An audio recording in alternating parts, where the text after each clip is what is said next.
Hello, everyone. Hello, and welcome to the Long Rest, Creatures and Corridors podcast. Today, I'm joined by my good friends Kyle and Softfiend, and we're going to talk about some D&D. And not just any D&D, but a recent campaign we just finished.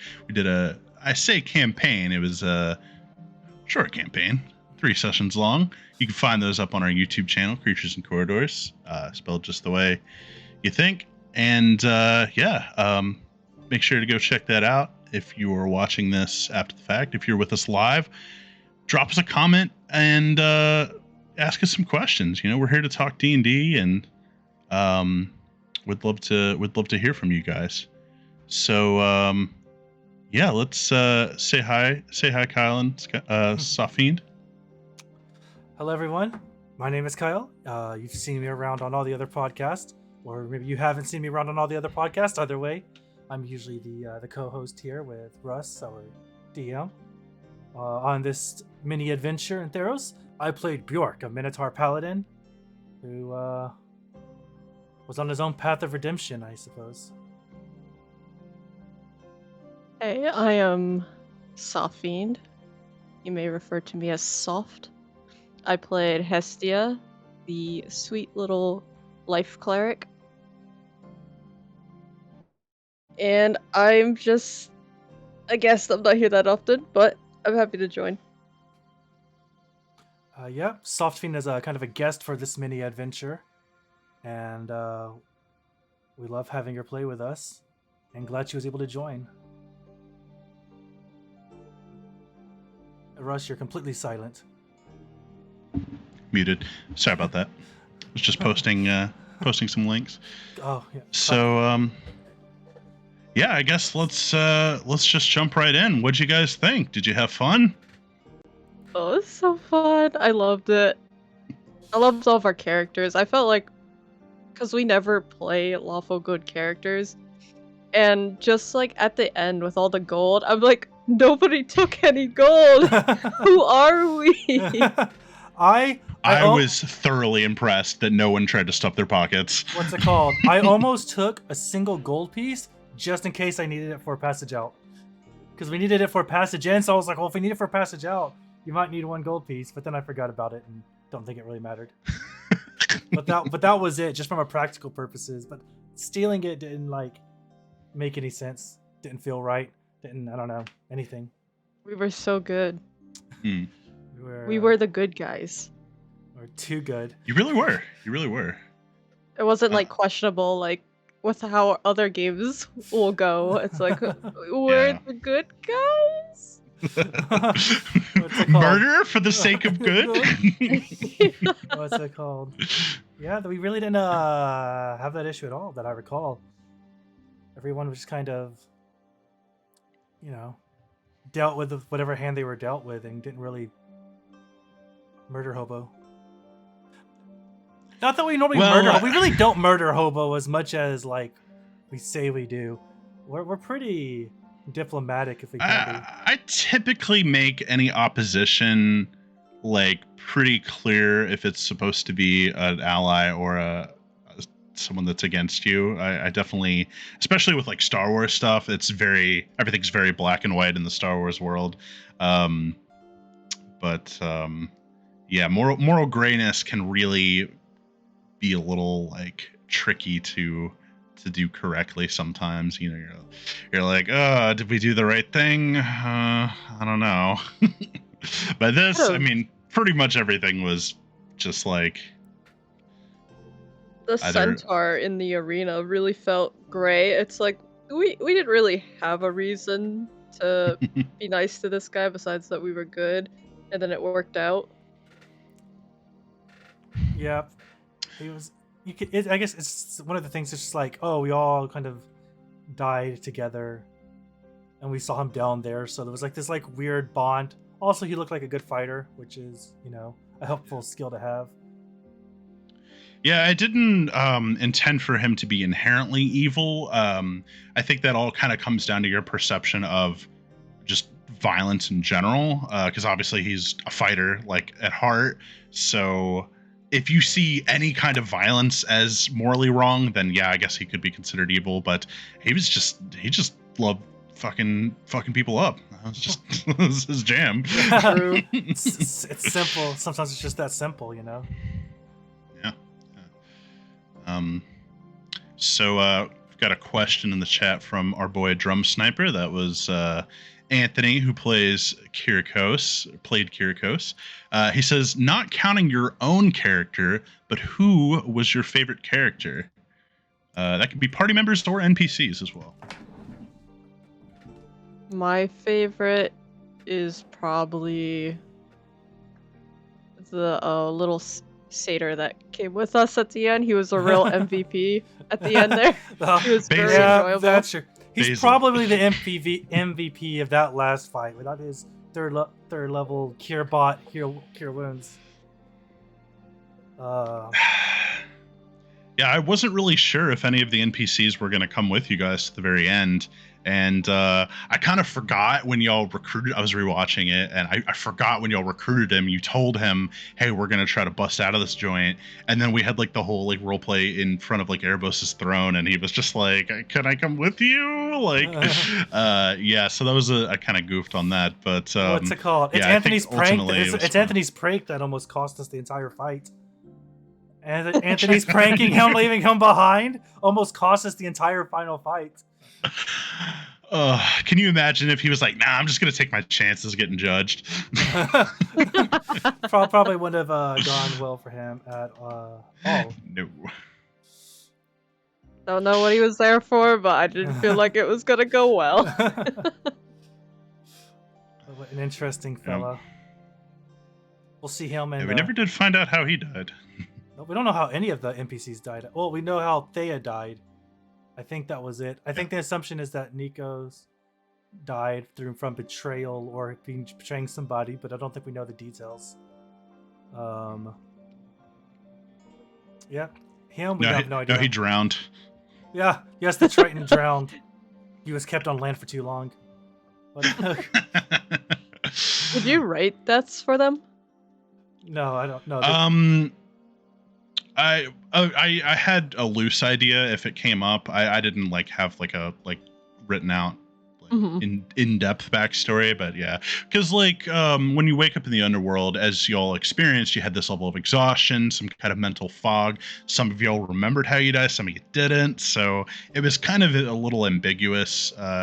Some of them knew better than others how they died. Yep. Like yes and no. Before I answer, Russ, did you have a favorite character? I know it's taboo for DM to answer that question. That's why I'm asking. I know that's not fair, because it's like, your favorite child. I either pick one of my NPCs and seem like a fucking narcissist, or I pick one of you guys and now I'm playing favorites. Honestly, I always love all the characters y'all bring, but I especially really enjoyed Jama's character, Argus. Mostly because not only was it very interesting for like knowing him as a person, like he was role playing something that was pretty out of his element for him. Because he's a very like go get him coach, like, you know, like he's the first one to the chest a lot of times. And so for him to kind of take like a backseat as an observer character and not being like overly aggressive, just kind of like, fine, if I must fight them, I will. I thought that was an interesting choice for him as a player. And also, afterwards, he sent me some information on like the order that guy's from. And so I think I've found an interesting way to kind of weave that into the forthcoming Theros campaign, full campaign that is right around the corner. Stay tuned. Yeah, Jama's character was pretty cool. I still like that. I'm an observer, but today I'm a participant. Like there's something there's something ominous about that line that just really should scare you. It was a banger line, yeah, for sure. It was just like, oh definitely. Man, the gloves are coming off. his whole shtick reminded me of like the Watcher from Marvel. because this big constellation cryptic like entity that exists outside of everything that just kind of observes, because he's the Watcher. And so that's kind of like, Yeah, I don't know what it reminded me of. Yeah, I definitely picked up on the Watcher from Marvel vibes, but I definitely think it was unique enough, like with the lore of Theros and everything. I know not everyone's super well versed, but he served the god Crufix, who is kind of like this. I think he's like kind of the closest they have to like a Titan. I mean, there are Titans, but not really. But yeah, he's like the progenitor god that like barely even has like a form or a shape at all. He's like this like ethereal, mysterious kind of entity, and he gave birth to the rest of the pantheon. Pretty spicy choice. I'm a little biased towards Argus because I drew him. Yes, thank you so much. That art was phenomenal. I love anytime you do art for our characters. That one was a really hard one because I've never drawn a centaur before, and it wasn't even just I was drawing a centaur, I was drawing something completely unique. Oh, that's good. I think you captured the flavor perfectly, because that's when I picture Nyxborn. I mean, that's like literally it. So beautiful. Yes. Yeah, I was. By the way, if anybody else would like to, if anybody else would like to commission Fiend for her art, where can they find you? They can reach out to me on either Twitter or Instagram at Softfiend or Softfiend Uwu. Send me a message. My prices are usually changing depending on demand. I'll do portraits, I'll do half bodies, or I could do a full body if you can afford it. So yeah, get at her, folks. Get you some sweet artwork for your campaign, for your, if you want a cool background for, she didn't draw this, but if you want a cool background for your Discord or whatever, yeah, let her know. I got you. I do prefer doing characters, but I can do background art too. Kyle, did you say your favorite yet? No, I didn't. I've avoided the question to give me time to think. What's it called? Man, I don't even know who my favorite character is. What's it called? I want to say maybe this is just like Bjork's perspective and not mine. Like obviously, like Hestia had some type of celestial impact on him. What's it called? I like Anthony's like feat choice for making his dragon and anvil rot as well. In terms of divine, I thought that was super dope. So yeah, I've got nothing. I kind of enjoyed everybody equally. There's nothing really like stood out to me as like I don't know. I don't want to say it didn't stand out as exceptional, but like relatively speaking, like all I just kind of everybody hit that par of like cool for you. That's kind of nothing was like super. That's kind of my feeling on the whole mini adventure campaign. Was everything kind of hit this like level, and it just kind of like I don't know, like just stayed there at that level. Right, there was no like, oh, bad days, good days. No, everything was hit that. Everything, the campaign, the encounters, the characters, everything hit like a certain level, and it was just like consistent throughout. And thanks, man. That means a lot to me. What's it called? I really loved whenever Oshalis spoke in character. Just the way he portrayed that character was perfection. Yeah, I think Connor did really good. Being like in the moment. Sometimes I feel like maybe he doesn't always know what to say, so he kind of like speaks in like riddles. So I mean I do it too, to be fair. But yeah, I think he really came across very clear and like concise with what he wanted to say, and really sounded like that wise like sage type That's character. the advantage though. Worshipping fate is that you can speak in riddles, and it all Yeah, works true. out. Yes. You're just the Yeah, nature I of love your Clothis as a deity god. is open-ended and obscured. Clothis as a deity for him was a match made in heaven, because it's just like, why is this happening? I don't know, fate or something. I love that. But I it almost was picked great. that I loved it. too. What's it Yeah. called? Yeah, I wanted to Yeah, point out that Clothis is Connor, very cool. for the first time, had a big encounter but didn't fall unconscious. And if you've watched the rest of the Star Wars streams, you know that Dozak falls unconscious every single fight. It's become a meme. It's become a meme, and his character We did kept not them fall up. unconscious, despite Anthony's ranger leaving him entirely behind. Though obviously, credit to Kirikos / Anthony is that he did think he was protecting him with the fog cloud, but so it wasn't a completely left behind, but it was kind of funny. I think that mentality shift of like playing like a backliner. He's like, I'm a sorcerer. I have a D6 hit die. I need to think about, well, and I think even Anthony was like, think about your position very carefully, because movement matters so much, especially when we play on a grid. Movement is extremely important, and where you place your character could be life or death. It's really important, and the stuff on the ground makes that movement important, because like difficult terrain, barricades, all that type of stuff, all of a sudden your positioning matters. And Anthony positioned his fog cloud in a really good spot, but turns out the fog cloud was more or less obsolete, other than ironically breaking his own line of sight on the these, Well. which is actually a kind of a good use for fog Yeah. cloud. They went a little outside the box. He couldn't have known that. I mean, that was something that you just kind of have to fuck around and find out. Yeah, no, for sure. Yeah, the fog cloud, that's just D&D. You know, you do something and then it turns out that they have an answer to that, then you just adapt and keep moving forward. It's the only thing you can do in those situations.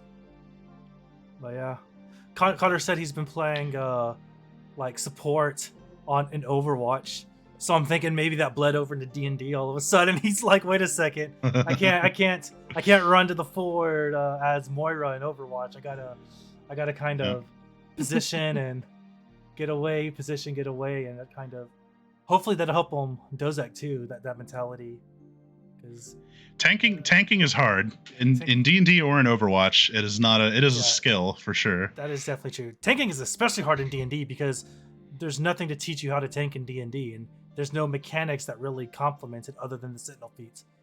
So it's The only thing that transfers over from other games with tanks is still having the weird tension with the healer. I was waiting for that to come back around. Okay, so is there a love connection between Hestia and Bjorg? Is it happening? What's it called? I don't think The audience needs to know. Who's the audience? What's it called? Me, I'm the DM. You're like in there writing. DM starts writing fanfics about the characters. Do DMs write fanfics or do they write canon? We may never know. It's all fanfic. What's it called? I don't think Bjork had strong feelings either way. I think there was just like a divine connection, because he got blessed with pretty much divine power as he died, and then Hestia is basically a celestial figure who just like exists in divinity and divine magic. So I think there was just this natural desire to understand his own religious path. And Hestia's over here like, I'm just a normal girl, and this guy offered me a ring, and I was thrown for a loop. Yeah. It's like, whoa, we haven't even been on a date yet. Come on, man. I guess this is a good time as any. Sheesh. I don't remember if she ever gave the ring back, though. I don't think so, actually. I think she just has it. Yeah. We're gonna wake up in write two that on different my sheet real spots. quick. 15 gold. It's like a platinum ring worth 50 gold pieces. I had to buy 2 of them, one for me and one for whoever I gave the second one to. Is that what you spent your money on? It's one of the things I spent my money on. Well, at least from my unbiased opinion, I felt like it was kind of almost like a brother-sisterly kind of bond. Like, like you said, Bjork kind of had these, like, reverence for her divinity, but also, like, must protect at the same time. So, like, I don't know. I picked up as not like a love that obviously we all memed it, but that was just like almost like a familial kind of feeling. That was kind of what I picked up. That's how I. That's probably a fair interpretation. It was definitely some supernatural gift was like protect. And what's it called? Well, I kind of know, like, metagame wise, I kind of know what it was. Cause obviously it's just like protect the healer, right? But it was something that Softfiend said in like the Discord or something, where she was like, Hestia's goal is to get everyone to the finish line, or get everyone to safety, and like as a like path oath of redemption, like good guy paladin, I was kind of like that was kind of my objective, but also like didn't quite know how to get there. And so when she said that, it was like the pieces like came together in my head, and I was like I get it. Like, my purpose here on this plane is to protect the person who's gonna like get everyone else out, in a sense. And so I interpreted that narratively as like a divine inspiration type thing, where I was like, oh, there's some type of divine compulsion to protect the person who's like, the ship to get everyone out of here. And yeah, VIP, yeah, pretty much. Foxley asked, what was your favorite moment in the campaign? Obviously, we had a lot of laughs, a lot of epic moments, some sick bars from the role play. But if you had to pick just one that will stick with you forever, what was it?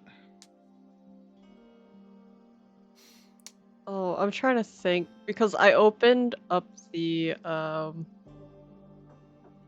Twitch and rewinded at a part just to experience it again, because it was so funny. But any moment that was comedic was like, man, that was so good. When we did it all in character and it wasn't anything referencing anything, when it was just purely the characters jesting. Those really are the best moments, and I think, not to like divert conversation, but I think that's one of the things that makes like Critical Role so popular, is that all of their jokes are like in character. It's like all of a sudden when you're joking in characters, your characters become more real. And when you don't have to break character to like poke fun or make jokes or even if it's still a little like metagamey, like, how about them Cowboys? It's a little, it's a little metagamey, but like it's at the same time, it's Anthony was able to immediately twist that to like an N universe like sensical thing, and the oxymoron. Yeah. It rides the line where it works as out of like it's funny to us in our real world, but it's also like it works also as a joke within the world. And then me turning into an oxymoron into a slur, I thought. I was like, that was it. That was what I was trying to remember. That's what I was trying to remember before the podcast. That's the joke I was like, in my head, I'm just like, oxymoron has to be a Minotaur slur because you're half ox and half moron. Like it's gotta be a slur for Minotaur. I just remembered something. There's this part where we're staying in the house, and when they all wake up, I used Hestia's like passive perception. It was like, maybe she would have heard something, but like not know what it is. And just playing that out would be like, oh, I thought someone ripped a fat one. And Bjork saying sorry. I was like, that's so good. What's it called? Bjork's funny. She would just hear that. Yeah. Damn my keen ears. The curse. What's it Cursed. called? Well, not to pat myself on the back, but I cracked a joke in the third episode that when I rewatched it, I fucking was losing my mind laughing at it. So Corey, who we later find out is Pixis. Oh yeah, spoilers by the way. She's like spoilers if you're like watching the laying on recap of the ground. 3 episodes. Yeah, exactly. So she's like lying on the ground, like dying from the fucking locust bites, and like Hestia is going to heal her, and she's like, "Why did you let me open the box?" Just fucking. You said you were ready. The delivery just fucking was just because I'm just like, why did you let me do that? That was such a funny moment because we're like, well, if you want to, we're not going to stop you. Everybody was like, this is your it's your box. You fucking, if you want to open it, open it. If you don't want to open it, don't open it. What's called? It worked out. Yeah, but I like that. That was one of the moments. Well, not that like that scene had one of the moments that I'm not sure if this will be like, well, I'm gonna remember this for like all eternity or whatever. But like, I like the idea that like Argus immediately sent in his like shadow clone, and it got like eviscerated, and then both Bjork and Argus, both of us immediately were like instantly charge in, no hesitation. Sprung Pure to action. heroics, you know. It's kind of like that's the type of stuff that I think we all miss from D&D, and maybe more. Everyone's like, these are dark and trying times in the real world, and maybe heroes are, you know, what we need. A reminder of, you know. Yeah, it's something that I feel like is also kind of missing from comic book movies is like, yeah, it's all great, like saving the multiverse conceptually or whatever, but like saving just one life, just seeing a family, a child, you know, anyone getting directly saved by a hero, there's just something so magical about that. And for you guys to be like, this, you know, for all we know, this is some just innocent soul lost in the underworld, and they're just doing their best to try to save her. Like, that's just yeah, and that's what being a hero is all about. Exactly. It's like we don't know, like, you know, how much what the locust really does to you, how much, you know, damage it deals or anything. Like, we have no idea how bad it is, but like it doesn't matter at this point. You know, it's go in, save the girl, get her out, close the box, take care of the problem. You know, worry about the repercussions later. And I'll heal. Yeah, exactly. And then bring her back to the healer and hope for the best. Exactly. I know. I love. I also Paladin aura, 2 OP. Yeah, very so strong. Good. I also particularly liked, although it wasn't it was slightly like out of character, but the when Hestia just pulls out the crossbow and she's just like, die, motherfucker. I forgot about that. That's another part I rewinded to watch. I won't hesitate, bitch. Call an ambulance. Call an ambulance. Lucky too. Yeah, it was like not ridiculous, but it was just so out of left field. Just like, why wouldn't she have a crossbow? Sure, why not? It was so funny leading up to that because I was looking through like all my items and I was like, I don't feel like using a spell. I was like, I'll use my crossbow. And then I had the lucky I could use and I was like, yes. Oh my god, the crit from the lucky. You look at Sacred Flame and you're like, man, this cantrip sucks. I wish I had taken Toll the Dead. Yeah, I couldn't, for flavor reasons, I didn't want to take Toll the Dead because it's such a strange spell because it doesn't feel like a cleric spell, but it is. It's really. Yeah, I feel weird picking it on like anything besides like a Grave Cleric or like Death Domain or something. Yeah, I feel like if it didn't deal necrotic damage, I would be like, oh, okay. But you're like, I'm a cleric picking a necrotic damage spell. Like, this feels awkward. I'm a life cleric picking it. I'm like, nah, I'll just use Even though that 2d12 damage is, I feel like Sacred Flame is good, but like, you have to have a campaign where there are a lot of, or at least, you know, a decent amount of cover instances. Because the ability to ignore cover is really good, because cover benefits dex saves, obviously. True. So True. the fact that you can get around like cover, even technically total cover, but that's a different conversation. You have to have line of sight, so like, I don't know. That's just a little rules gimmicky there. But Yeah. But the ability to get around cover is a good feature, and Sacred Flame's not bad. Die 8, 2 die 8. It's just like the special feature that it has comes up like once a campaign. So it's kind of It's some very specific tech. By the way, for anyone listening in the future, if you want your Toll the Dead to do thunder or sonic damage, I'm completely fine with switching that up.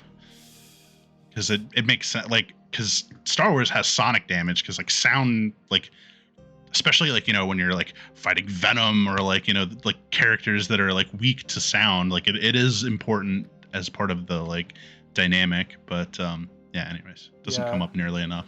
Yeah, and thunder is like the D&D version of sound. Right. So exactly. Toll the Dead dealing radiant or thunder damage. Thunder damage would seem a little weird. Radiant damage I think would make perfectly good sense. But I guess But I guess you're dealing more damage based off of like he's already wounded, so you're bringing him closer to the dead, which is why you're dealing necrotic damage. But it is a little offensive. I think if they were to tweak Radiant Flame a little bit, it'd probably be fine. Anthony said one of his favorite moments was when Argus made his clone copy on top of Kunaros. He said just like the visual of it, like trying to like ride him cowboy on top of this Cerberus. That was good. That was good. Pretty funny. Oh man. Yeah, I feel kind of bad for I knew he wanted to switch places. Like I knew that's what was coming when he did it. So I just started like using all my actions to like try to attack it. So I feel kind of bad for like screwing him out of that moment. But just like I try to like when I play a monster, I try to like be in the mindset of said monster. And if I was a big dog and there was something on my back, I would try to get it off. Like it's just what a dog would do, you know? Right. No, it makes total sense. Back there. And it still absorbed a bunch of his like legendary actions and stuff too. So it was still not a meaningless play. Either way, it still I it missed still came several with times. Yeah, it was actually kind of crazy. It was OP. Oh yeah, because he was rolling with disadvantage because he was on his back. So he was like, trying to twist his head around. Yeah. Yep. Because I didn't even give him he had no claw attack whatsoever. All he had was bites. And this is a rule that I just stick by is once I've made a stat block, that's the way it is. I'm not changing anything mid-session. I'm not just gonna give it a claw attack because it's convenient or whatever. Unarmed strike. That's just every creature has an unarmed strike. 1+ strength. True. Yeah, well, I just think like, you know, like a quadrupedal animal like that, unless you're like a bear that can stand on two legs easily, you know, like moving one of your paws up compromises your stance and potentially, you know, opens you up for getting prone or, you know, like it's much easier to be off balance. So that's why like that was kind of my thought process with like he's got 3 heads. Like why does he need to use his claws like paws at all? Typically I think dogs when they're fighting they use their claws to like push down, contain, not to like assault with, but more to like hold control. Something down. Yeah, hold something down while they like bite into the neck and stuff. And so you wouldn't really see it. It's not actually. I don't think it's actually possible for a dog claw to reach their back, anyways. So. Makes sense. Foxley asks, "Is there anything that you wish you had done differently? Any regrets?" Whenever I start the round, I always forget. I'm like, I can move. I like hate going first because I'm like, where do I go? So towards the end during the fight, since I was first to go, I was like, man, I should have just like moved up towards the north side and not stand with the group. Even though I didn't know there was going to be a breath attack, I was like, I should have moved because our goal was to get near the portal. That's fair. I mean, not totally out of character for Hestia to want to stick with the party. But yeah, it's certainly Right. Every movement, like I was saying earlier, every movement counts. Every movement matters. So had you moved, you wouldn't have gotten hit. With that It breath well, really play. does, and Who it's kn- like right. it's so overwhelming going first. Yeah, Yeah, it especially is when a you're lot of playing a pressure. support life cleric, you're like, I want to go last. Like, please give me Exactly. disadvantage on initiative rolls so I can respond I to the kept going situation. first. I was like, please, no, I don't know what to do. Almost makes you want to put your dex mod as your dump stat just to make sure you get that -1. But I need it for my AC. Yep. Kyle, any regrets? Not. I don't think so. I mean, I had like a sub like line of thinking planned out that maybe I could reveal my story through like X way or Y, but that didn't really like come up, so I just kind of changed it as we changed the reveal based on the circumstances. I do think this isn't a personal regret, and maybe this is just like a different conversation entirely. But like I do think it was interesting that what's it called? Bjork kind of prompted everybody else's story, but nobody prompted his. Like, I waited until the end. until the very end when it was like anybody else, and like I'm not like upset about that because Bjork's a private person. Now I'm not like upset by that by any means. Though it did feel a little weird just to start talking about it, I think. But like, I think it just kind of shows the like the leadership role that he kind of accidentally took over, and it was kind of like I'm here to like lead these people, and it's like I am not the person of consequence here. I'm just kind of like the leader, if you will, but not. So it was just kind of I don't know.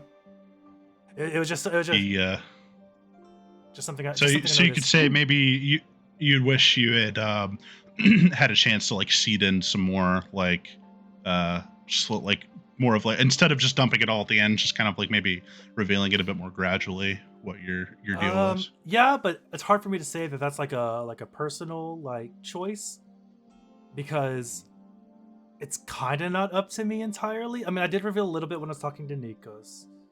Mhm. And I don't know. I'm assuming most That of was it was that was a overheard. great scene, by the way. Sorry, that was just that was some great role play, at least for me. What's it called? Yeah, I had fun. I like using my channel divinity. I didn't get to use. No, that's my regret. My regret is that I didn't get to use the channel divinity I wanted to use because the bad guys never crit us, so I never got the chance to really use what I wanted to do. So I was like, man, I wanted like his channel divinity. He has the +5 to persuasion checks for 10 minutes divinity, but paladins get two options for your channel divinity, and the second one is whenever a creature within 30 feet of you hits an ally other than you or hits a creature other than you can force them to make a wisdom saving throw, and then they take damage equal to the damage they dealt and half if they saved. So I was waiting for like a big 30, 40, 50 point damage to come through, and for me just reverse Uno card them on the spot. But oh, that would have been good. but it never came up, and I was like, man, could have been such a good moment. That was one of the things I really wanted to utilize. But the +5 to persuasion and rolling like a 31 or whatever was kind of good too. That's a bit tough. I try to avoid making bad guys do too much damage in any single attack, just for fear of accidentally one-shotting people. It's I'd rather chip at you away slowly, so that way you see your death coming. What's it called? The bad guys that you want dealing damage, their main attack I feel like should be dealing about 1/3 to 1/2 like a character's HP total on a hit. So, those bites did about a third. The bites were dealing pretty nasty, pretty solid damage. The swinging the big skeleton giants, the Phylaskias. Yeah, they were dealing pretty average damage. But the grapple, and was probably the most deadly thing about them. Yeah, it was pretty that was spooky. shocking to me. I was like, oh, I don't want to be grappled anymore. I was just gonna chill here. You were safe in the sanctuary till you started losing that strength stat. Then all of a sudden, Yeah, and I was like, oh, never mind. I don't want to be here. Get me out of here. Thanks, I hate it. I have a million regrets, but I don't like to share them just because I don't want to sully your opinion of what the campaign was. I guess one thing that Kyle actually pointed out to me, speaking of the Phylaski, is instead of making an attack roll once they were already grappled, a Constitution save might have been a little more appropriate. I completely agree with that sentiment. I think that makes a lot of sense because they've already grappled them. Why do they need to make another attack roll? Like, seems kind of weird. Yeah. So if I were to do it all over again, I would definitely change that.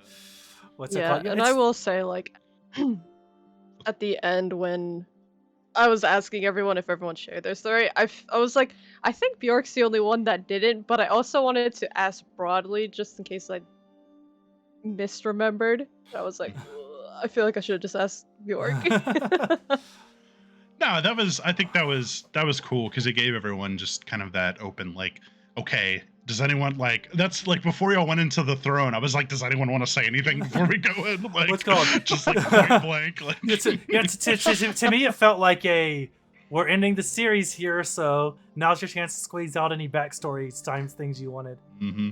I'm gonna ring you all out. Tell me now, because I don't know if I'm gonna see you again.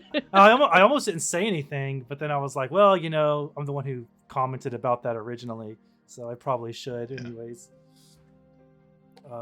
Yeah, that was one reason I liked kind of like the boat rides were like not super eventful. But it gave like everyone like, okay, we're on a boat, we got nothing else to do but talk to each other. So I made sure that there was moments where y'all could talk about whatever. I mean, obviously anything was up for grabs, but specifically, yeah, that was like an opportunity to kind of share in a safe-ish environment.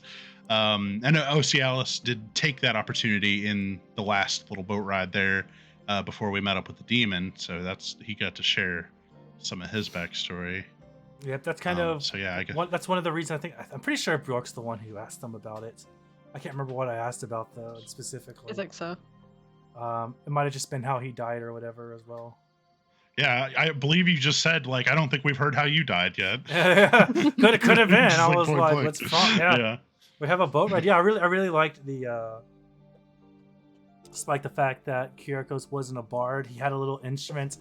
The little interludes of whatever you want to call it was a nice touch to a nice filler on the path. It was kind of really helped because it was no longer just like an empty boat ride all of a sudden. Now it was like an experience.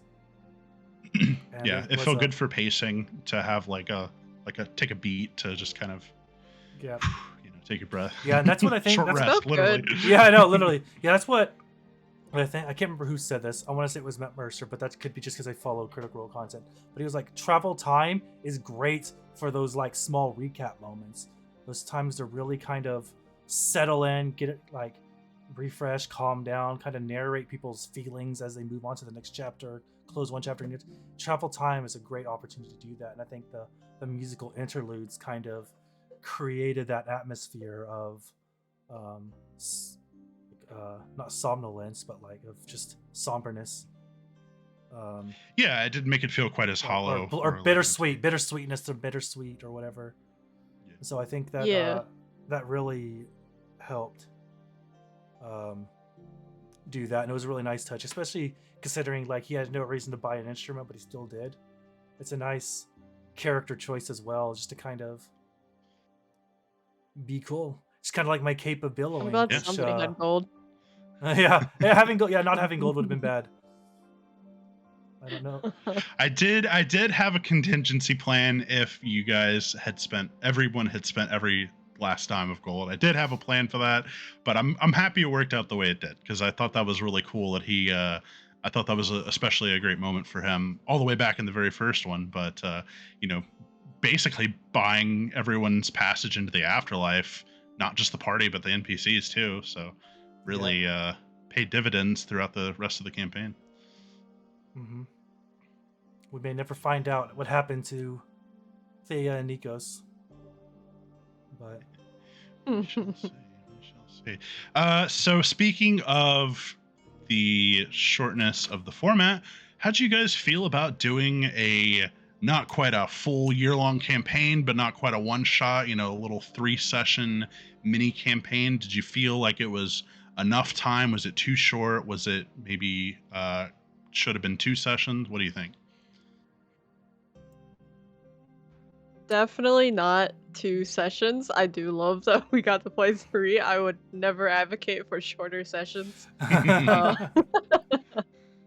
Unless, D&D is always better than less D&D, right? yeah. exactly, that's true. That's scientifically accurate.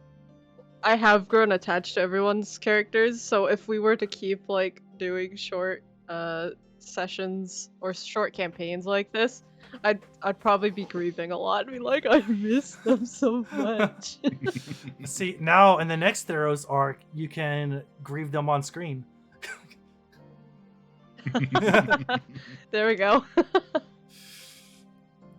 Yeah, Hester's gonna be the big sad dude.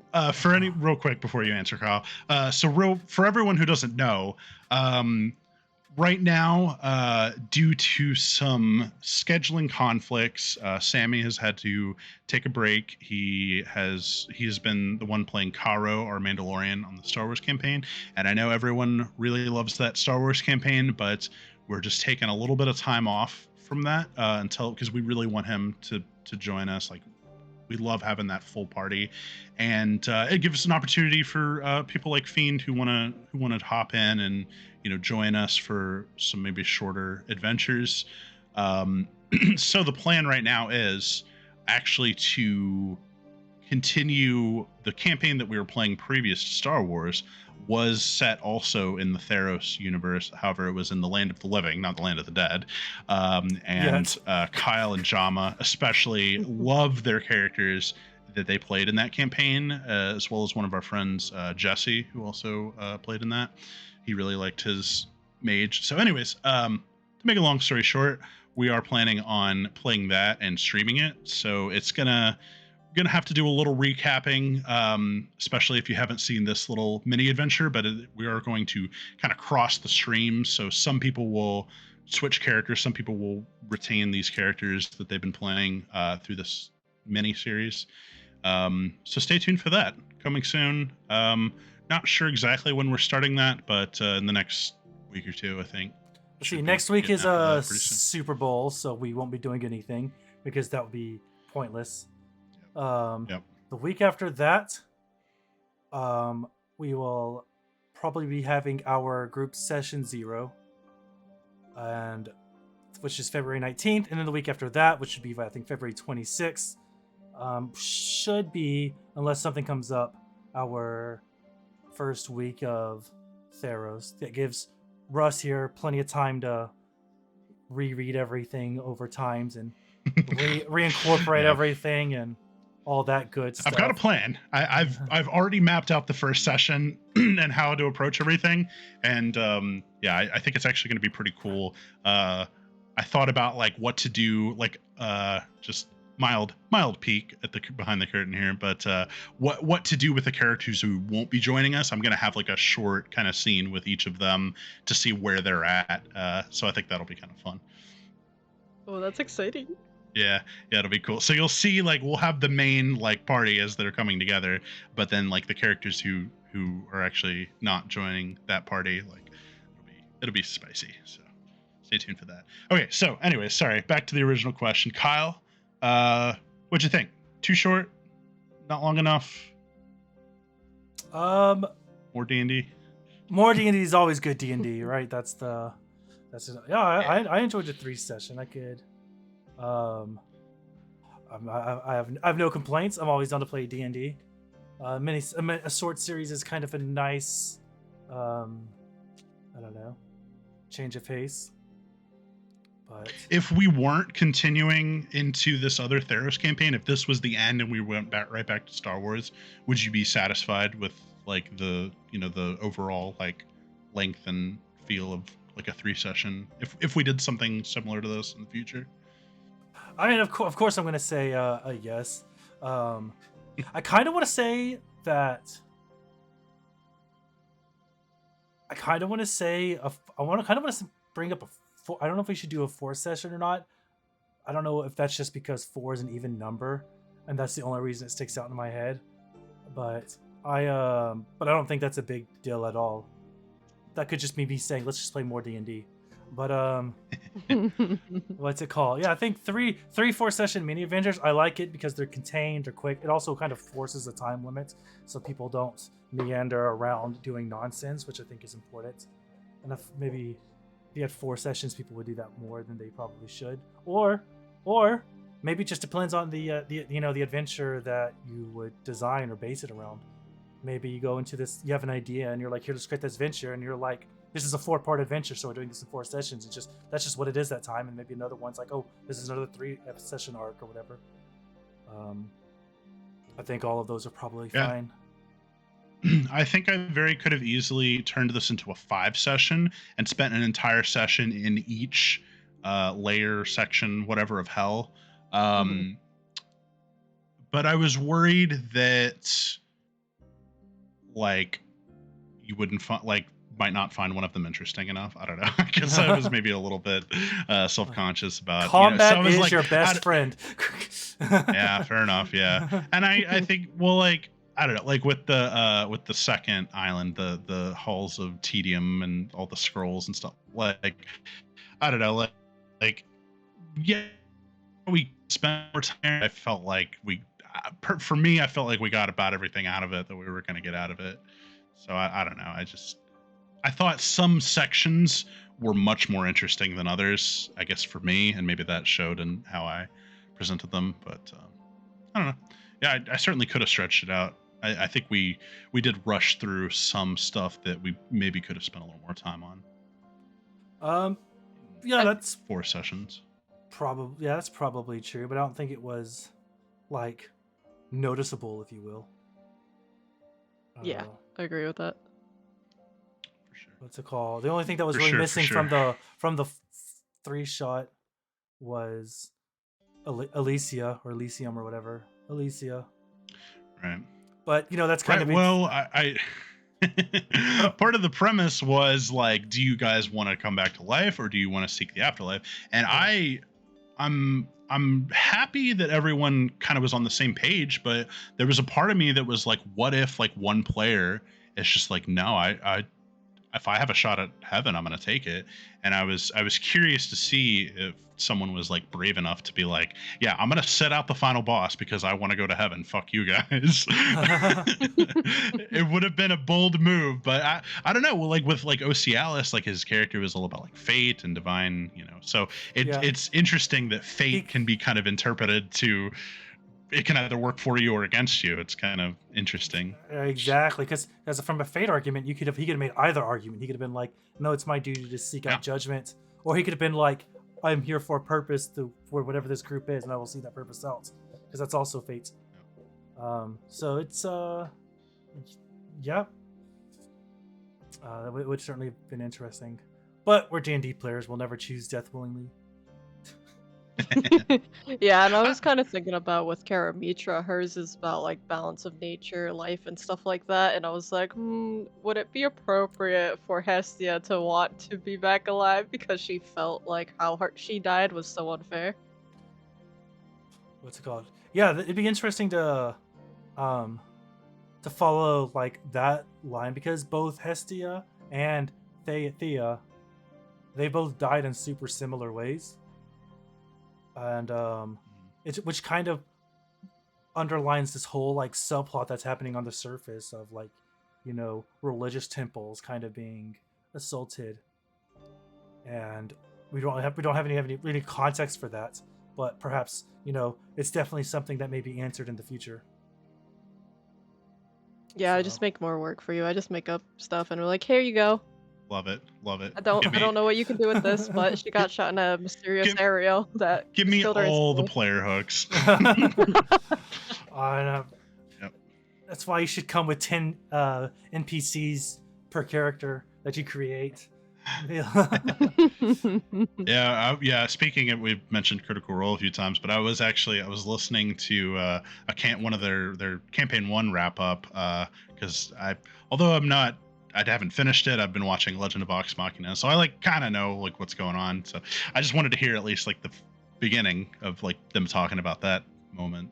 But yeah, one thing that they talk about is like when they came up with their characters, they were like, Taliesin was like, well, like I kind of knew like what was going on, but I didn't fill in all the blanks. Like I left their room for Matt to come up with stuff, and I think that's like so beautiful when like you're like I have this like cool idea, but I don't really know like where it's going. So like you finish the rest of it, and that for me, I'm just like, you know, Oh man, I love that. you'll love the kind of backstories I make. Then.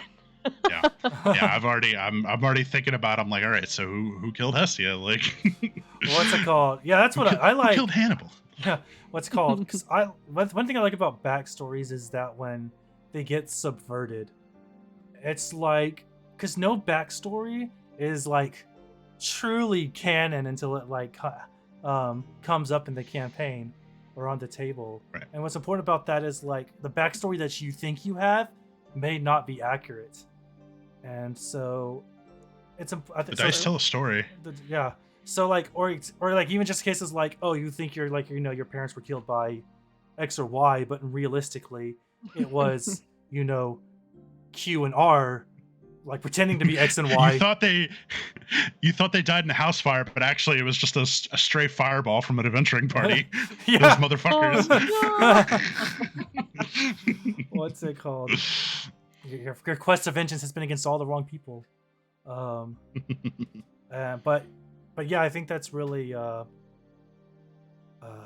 fun because I think subverting expectations and like narrative expectations is kind of is one of the fun parts about being a DM is taking what they think happened and being like, you know what, this is what the players expect, and I'm going to huge plot twist in their expectations. Mm-hmm. Yeah, it's very fun to mess with y'all because I obviously I don't have perfect knowledge of what y'all will do, but I do have a generally pretty like I've played with this group long enough, and even Fiend we've played for a while now, not as long as Kyle and Anthony, but I have like a pretty good idea of what everyone like what their usual reactions are to most things. So I can usually mess with that sometimes. Yes, I love writing backstories in first person because then that way that tells you, the DM, what kind of perspective my character had of a situation. Because if I'm telling it from her perspective, then there's no me interjecting what she might have experienced. Yeah. You're not writing it as an author. You're writing it as like an imperfect, like first person account of it. Yeah, I do. Yeah. I do the exact same thing with my backstory. I did it one time on like accident, and what's it called? And then as I was doing it, I was like, oh my god, this is so much easier for me to write a backstory when writing it in first person. It was for like it was like a persona. It was the persona one shot, and I started writing the character background, and then eventually I just habitually just like switched into first person. All of a sudden, like I'm getting like personal feelings about matters and perspectives. All of a sudden, like, and I keep trying to. Some of it I tried to have been forced, but I was like, holy crap, that really kind of opened up like the potential for backstory. Because sometimes it's hard just to start from scratch. But if you're like, oh, I'm just a person telling my story to somebody else, it really helps like seal that in. And with the Call of Cthulhu one shot, I wrote my backstory as if it was like a foreword in a book that I was writing. And so it was still like that first person perspective, but it was like framed in the way that like he would frame it, because I can't remember how much was said, but because he was trying to be an author, and so he was like pre-writing his foreword to the book series, and I was kind of framing my backstory through that lens, which is both first person and like I guess something important to the character. And the moral of the story is, it's a good idea to write your character backstories in first person. Yep. It's a good Yes. pro role playing tip right there. Don't write it as an author. Write it from the view of the character. Right. Scottish Doctor says that hair is not real hair. Everyone, no one truly has red hair. Unfortunately, this is real. This is reality. This is not a simulation. We're living it. What's up, Scott? Good to see you, man. Well, speaking of feelings and morals and all that good stuff, what was y'all's kind of take on the general themes, morality, maybe takeaway? I don't know. Was there any kind of like overarching symbolism or anything that really stuck out to you? I did try to sneak some clever stuff in there when I could, but what did you think of all that? I thought it was pretty neat. I kind of liked how every character seemed like they experienced death differently too. Like everyone had a different reaction. Did you pick up on any kind of like correlation to their experiences, like any kind of like structure to my choices for those? It's hard to. I'm being coy. I could just tell you what I did. I'm trying to see if you can figure it out. It's hard to look back on it. I'll let the audience. No, it's okay. I'll let the audience decide for themselves. If someone figures it out, then bravo. What's it called? What about you, Kyle? Anything like stuck out to you? No, nothing I've said that I haven't said to you in person. Just kind of, to me, each of the like levels, stages just felt like a different, trap in a sense. Nothing like extra moral, I don't think particularly stood out that I recall. But perhaps, I don't know, sometimes you're just kind of in the character's side and not really thinking about the overarching literary plots. Yeah, I was too stuck in character. I'm not very smart. No, it's okay. I get super in the weeds sometimes, and like because I'm inspired by a lot of like great artists, and whenever they're like, oh, it was actually like the 7 deadly sins all along or whatever, like shit like that, I'm just like, oh, that's so cool. I was watching a video last night about how Snowpiercer is beat for beat almost exactly the same story as Willy Wonka and the Chocolate Factory. And I was just like, holy shit. Yeah, great video if you haven't seen it, by the way. So anyways, like, I don't know. I like to do stuff like that. Just like, I think it very often goes overlooked, but it makes me happy because I'm just like, oh, I'm so clever.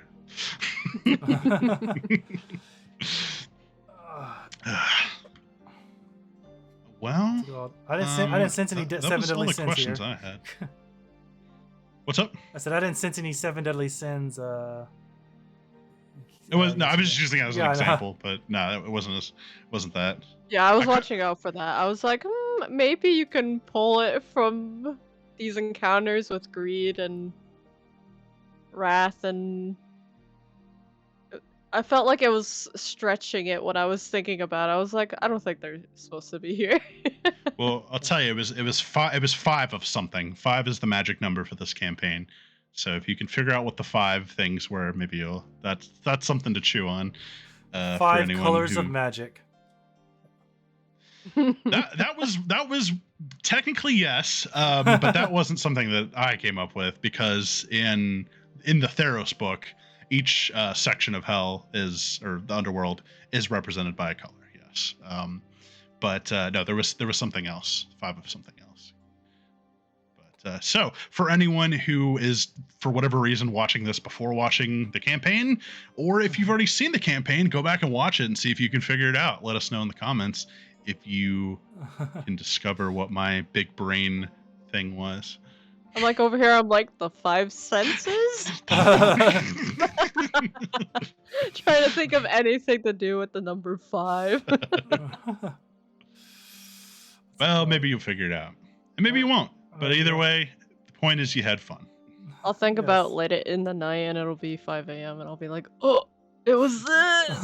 Yeah. Make You'll sure wake you up. post You'll in wake the up in a Discord cold if you do sweat. Yeah. I know what it was. Let's see if we got any more comments. Everyone's just talking about my hair now. Yeah, for anyone in the chat, did you have any questions? If you've seen the campaign about it, or maybe questions about the channel, or just D&D in general. I mean, I'm fine to talk about whatever. The focus was kind of a recap for this little mini campaign that we had, but anything goes on this channel. Well, not anything, but you know what I mean. Anything is. Yep. It'll be like 20 minutes before we get a response in the Discord from about questions. That was pretty much all the questions I had. I had one. I don't know if we already answered this. We kind of answered it, but not really. Was there any character that you wish you had learned more about, either player character or NPC?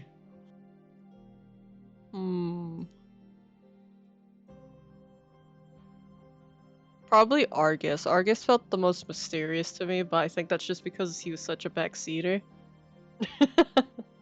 Right, yeah. He kept it very close to the vest.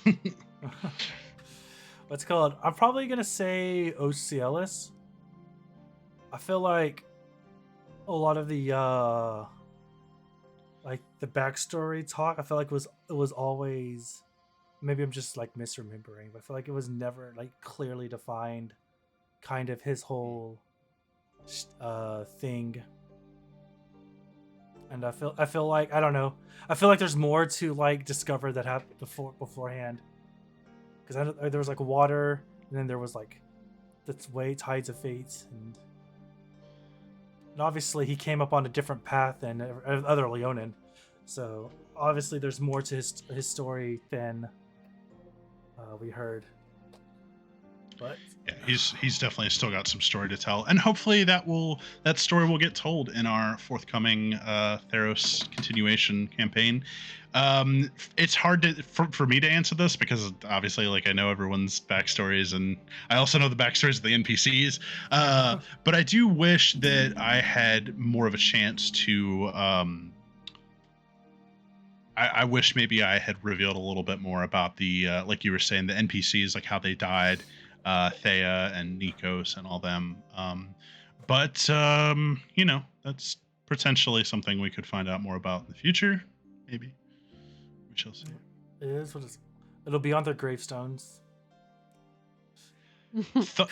Scottish Doctor says, thoughts on an SCP themed one shot. First of all, do either of y'all know what SCP is? Nope. I don't think so. Oh boy. So SCP is, I'm not sure if there's any like official content or if it's just all something that exists on the internet. Someone's probably made a show by now. But it's basically like this creepypasta thing that popped up, and it's like this corporation, like it's SCP stands for Secure, Contain, Protect. And basically there are these like anomalies, like cryptids kind of. Do you know what cryptids are? Yeah. Yeah, so like, Bigfoot, Loch Ness monster.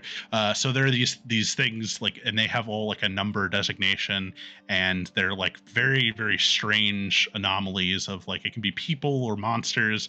And this organization's whole like goal is to try to capture these things and then just keep them locked up in some big facility, and shit's always going wrong. They're always breaking out and killing a million people, and they're all very like obscure. Like a man who like I remember watching like a YouTube video one time, and it was like this guy who like every time he would die he would just like respawn, which I know is like kind of like a fucking, it's a bit like an isekai thing, but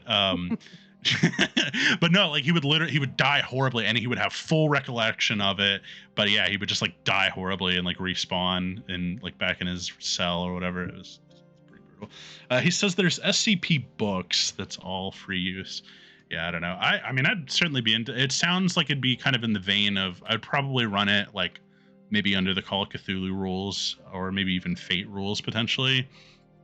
But yeah, if we wanted to do like another like horror, creepy type of setting, I think that could potentially be fun. Everyone needs to know what it is first before we run it. It's a bit of an underground kind of thing. Obviously, I've heard about it, but I think I've heard about it. I think people made like kind of like a game based around it, but people just roleplay. hmm. Yeah, because they've got like a whole like dense Wikipedia or wiki or whatever that's got like all the cataloged all the different SCPs, and like there's a whole like lore to it. There actually is within the like Call of Cthulhu lore and stuff. There's an organization that's very similar, and I actually had considered at one point running a campaign. It's called Delta Green, and they're kind of a similar. They're like a supernatural task force kind of thing. So I've considered running that because that's probably a little more. It's less Call of Cthulhu and kind of more like D&D, because they're kind of like, you know, we got our guns and we got our plan and we're gonna drop in with a helicopter and go take care of this. But then, you know, it all goes to shit when the elder beings show up. But yeah, I've considered running something like that. Oh, I found the name of it. It's SCP Containment Breach, and it's, from what I've seen, a lot of people just use it to role play out the scenarios, which seems pretty cool, but I'm also not too into that kind of thing. It's a little too gruesome. Yeah, it's some of those are very, very like unsettling. Very, very violent and not cozy, not comfy. I could probably get behind it with using the Call of Cthulhu system, but I don't know. Maybe. Yeah, it would have to be something around like either Halloween or Christmas horror. Did anyone like that? I don't know. I thought it was an interesting. That. I thought it was a fun session. I don't know how well it blended with the Christmas theme, but What's it called? I would only say that I feel like the Christmas element could have been a little more overhanded. It was probably just way too. It was probably just way too. Art. Yeah, I think it was just way too subtle, and I think that's what was like quote unquote missing. I feel like if it was just a little more like, you know, you go in and there's a giant Christmas tree in the center or something, and you know, it could have been just to make it a little more like dramatically festive. Even and I feel you. It feels hacky to like, oh, you gotta kill Santa or save Santa or whatever. Like, I don't know. It feels a little too tropey for me. Just put a Christmas hat on the monster. It's fine. What's it called? Well, exactly. Right. But it's just like, you take the exact same thing and you just use words you just add Christmas elements to the setting without affecting the story at all. And then you would have pretty much had, and then maybe if something like comes up or something, you can make a Christmas a little eerier. If like, I don't know, the girl who's like the I remember the guardsman or whatever is like, gets like, I don't know, hot chocolate with like marshmallows in it or something, while like the girl's bleeding out on the floor or something. That could have been a little Christmassy and also super dark and at the same time. So it's kind of like it leans into the Christmas, but it doesn't. It's not overtly Christmas. It's just like, this is the drink of choice during this time. I think more of the Christmas as a backdrop, like a setting, than the Christmas like actual like narrative. Exactly. I think that would have helped a lot. And then there's always ways to make Christmas scary, but without but yeah, just even using the setting, I think would have, I don't know, helped, or whatever the case is, to make it help make it feel more Christmas like, or like, you know, different like plot triggers could have happened at different stages of like a Christmas evening. Like, hey, we're going to, I don't know, open presents, and all of a sudden you open up to like just a head or something. Yeah, there's a severed hand in the that's good. Oh, what's it called? Writing that down. What's it called? Write it down. What's it called? So like the evening goes on with traditional Christmas events, and every once in a while, or like after the first main events or whatever, something super dark happens. That's kind of like, oh yeah, we're still doing Christmassy things, and all of a sudden, huge plot twist. There's a an eyeball in my hot chocolate or something, and it's just like, hold up. But all of a sudden, it's not there. Yeah. I don't know. I think I feel comfortable enough with Cthulhu now to do like a modern day one. I've avoided modern day in the past because technology is very difficult to weave into horror. because it's so powerful. Like technology that we have today is so powerful. But I think I understand like how to get around that in a like fair way, not just like, oh, your phone doesn't work or whatever, like, I roll up with my Glock. yeah, exactly. Yeah, the weapons are stronger. Yeah. So I don't know. I think though, maybe next time, I think maybe we should go for modern day. I think that might be, called? or maybe even just like 80s or 90s, just something a little more. Victorian England is a bit like, that's something that I was super unfamiliar with too. Like I know it technically, and I've watched movies set there, but there's just like a lot to think about that's different. Yeah, I didn't even think about like they didn't know what a shooting star technically was. I was like, oh, I'm like 10 years off, right? Yeah, and I don't want people to have to feel like they're double checking like anachronisms like that. It's was this invented yet? Like we don't want to have to ask that question. I just didn't even think about it. I just thought like that was knowledge that was during that time, but apparently it wasn't. Well, the spread of information was very like not regulated well, so it's possible that somebody knew that, but not everybody knew that, and you just had to be in the right circles to understand. Like, Just gotta be in those American colleges, you know. They got that good education. Got that good education. I learned that it was a rock, not whatever people thought it used to be. Yeah, fucking the sun exploding or whatever. Goodness. No idea. Well, we're Good at times. hour and 16 minutes, I think. Is there anything we gonna say as we finish off here? Any last minute thoughts? Anybody in the chat? Last minute questions before we go? Yes. I have one. Did you write in any items that you were sad we didn't find? Yes, actually. In the like locker room, I guess, before the arena, I had planted some mundane items, like not magical, but just like some like exotic weapons essentially. And I guess I just didn't do a very good job of communicating that, or like telegraphing that to you guys. But yeah, I had like a couple like homebrewed. So Jama ended up, he did get the shield in the the centaur like dropped his shield, and so Jama did get to pick up. I called it a hoplite shield, and so you could use your reaction to add the +2 shield bonus to a dexterity save. Shield master feat, basically. Yeah, it was like shield master tacked onto an item. Yeah. So I thought, so I'm glad he at least got that one. But yeah, there was also a hoplite spear and a kopesh, which is a type of sword that they used, like a short sword that they used, that did 2d4 instead of 1d6. I'm trying to remember if there was another one. I made a like Kratos from God of War. I made like a chained blade, but then I was like, this probably needs to be a magic item. It's probably too much. Oh yeah, the bow. Yeah, there was a heavy crossbow. It was a die 12 crossbow that no one picked up either. Oh man, I should have grabbed that. Yeah.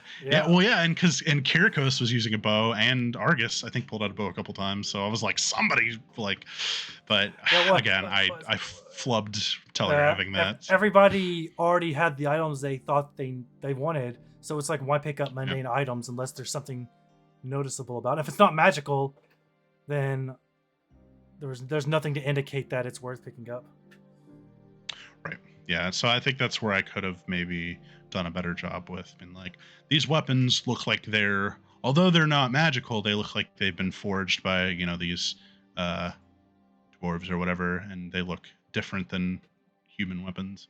So could have done a better job with that. As far as like magic items go, I actually didn't really like write magic items. I actually went down, if anyone's familiar with the trinkets list, I just fucking rolled up a couple trinkets, and then those are like the earring, the glove, and the little obsidian stone that Drum Sniper found, and then I was just, and so I was like, once y'all found it, I was like, okay, how do I turn this into a magic item? so I just was like, okay, let's just turn this into an item. So I was uh, so happy to find the magic glove. I was like, yes. I didn't know if it was gonna do anything, but I that description or that ability or whatever was a little cringe, I realized, but I was like, your name is Softfiend, so gloves of softness. Just like it just seemed so perfect to me. I had to do it. I loved it. Hestia's always gonna have those. They were like made for Hestia. She's going to be massaging a lot of people and encouraging a lot of homemaking. Woo! And the earrings, that was actually the second draft of the I actually had intended the earrings to do something completely different. But I looked at it and I was like, I don't think they were kind of loosely based on the there's a item from Critical Role again. It's like earrings of like message or something, or like you can cast like the message cantrip. Yeah. So I was kind of like, I kind of had made the earrings do something similar to that, or like a communication type thing, and I'm like, I don't think we're going on any stealth missions. Like, I don't see how this is ever going to be relevant. So I was like, let's just subvert expectations and be like, they're not actually earrings, it's a weapon. And I was hoping, I was like, either Bjork or Argus would have got to use it, and then Bjork picked it up and never threw it. There's nothing to throw it at. You could have thrown it at a skeleton. And done what? It restrained it. It was like an Iron Bands of Bilero. It could fucking like completely restrain it.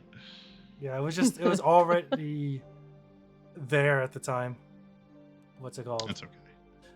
I'm not mad. What's it called? Not that mad. What's it called? It was like there was no, I don't know, nothing felt like, I don't know. Because like if I want to restrain something, I'm thinking of like, oh, I want to stop it from moving, and like a giant skeleton that's moving 10 feet a turn is not like that type of movement. Like I almost threw it at the demon that we pulled up to. I was like this close to just tossing it at the demon. That would have been spicy. But that would have been very spicy. And then everybody just kind of went off on it, and it flew away, and it was fine. Damn, if you had captured him, because like the demons, their priority number one is self-preservation. Like he was like, I will leave before I will fight these guys. So that would have been very interesting. I'm not quite sure what I probably would have tried to make a deal to get out of it, but yeah. I thought that was gonna be our combat. I was like, oh boy, here we go. Hey, I mean, it could have been. I had stats and everything ready to go just in case, but yeah, the positioning of like the fact that it can fly and you're in a boat that you can't even really control like its movement, definitely would have made that encounter pretty difficult. It's okay, we win in numbers. Yeah, that's why he left, because he was just like, I'm like obviously not gonna win. So later, 1v2 easy, 1v7 not so easy. And as Drum Sniper pointed out, 4 of you had ranged abilities. So yeah, we were already hitting him and being like, "Be gone." Yeah. So he was like, "I'll be gone then. Later. Have fun." But then you recruited Basil after that, so it all worked out. It was all meant to be. Yep. This was fate. As the gods will it. Yeah, and that was something that I really like. That was a theme that I really was trying to drive home, because in the Theros like core book, it talks about how like so much of the world is shaped around like the fate and destiny, and like either like many people believing that they're on a preordained path, and other like the champions, like kind of what makes champions special is the fact that they're like, we don't have to stick to that path, or they think that their path is not what they're like. They kind of forge their own way. So anyways, I thought that was like such a cool theme, and I wanted to really bring that out in this. I thought it was interesting we couldn't go backwards in the hallway. I was like, he's like, get out, and it's like, we can't. Yeah, when I was putting that encounter together, I was just like, And I know someone's gonna try to fucking run down that hallway to kite, like just get their bow and just fucking like go to like, okay, I'm gonna go to max range where I can still hit the Cerberus. So I was like, okay, it has an enchantment on it that says you can't walk backwards. And then he's like, get out, and we're like, I I mean, don't know that we can do that. it's yeah, I know. Yeah, that was also kind of funny because he was like, back the way you came, and we're like, good if we would. I mean, we would if we could. But yeah, I don't know. That was just kind of a little last minute, like, just in case thing for me. That was so funny. It's it's like, surely this dog knows that we cannot go back that way, right? Back was never an option. Maybe it was the will of the gods keeping you from turning around. Who knows? It could be. Be like, nope, you chose this way. You gotta go this way. And we're like, Yep. okay. We'll You've go chosen this your way. fate. But this is a really big dog. It's a very big dog. You should have brought a big bone. Yeah. Then you could have just given him the bone and gone right past. You would have been good. 3 He big bones. had 2 big bones. Bigger bone. Biggest Oh. bone. We'd have to go find one. Dang, dude. Oh, missed opportunity. I should have cast Basil can make illusions. That was one of his spells he had. I should have made a fucking dog bone. Oh, that would've been Oh, that would have been very in character. perfect. The bone zone. Get some bones. I feel like All right. Kronos was What's a up? little too smart for a dog bone, but it's still been funny. Hey, some instincts are just so primal that they override all intelligence. That's true. Shiny math rock, go click clack. You guys need to clip all the good moments in it and create a clip video. Yeah, I'm definitely gonna make a few shorts. There were several really good, very clippable moments. It's a good way to advertise. Yeah. Paste them all together to do like a highlights reel or something. Yes. Yeah, just need time in between prepping sessions. True.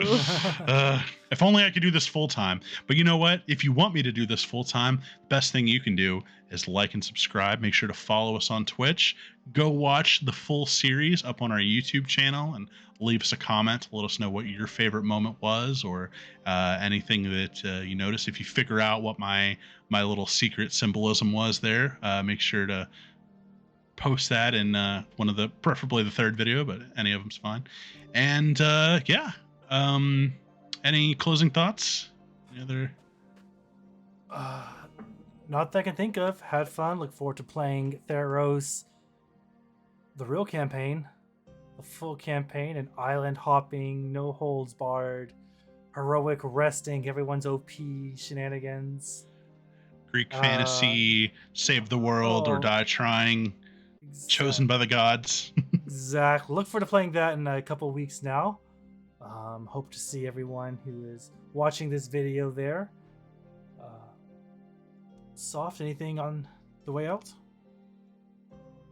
Estia's gonna get her moment to become a champion that she didn't know she was going to become.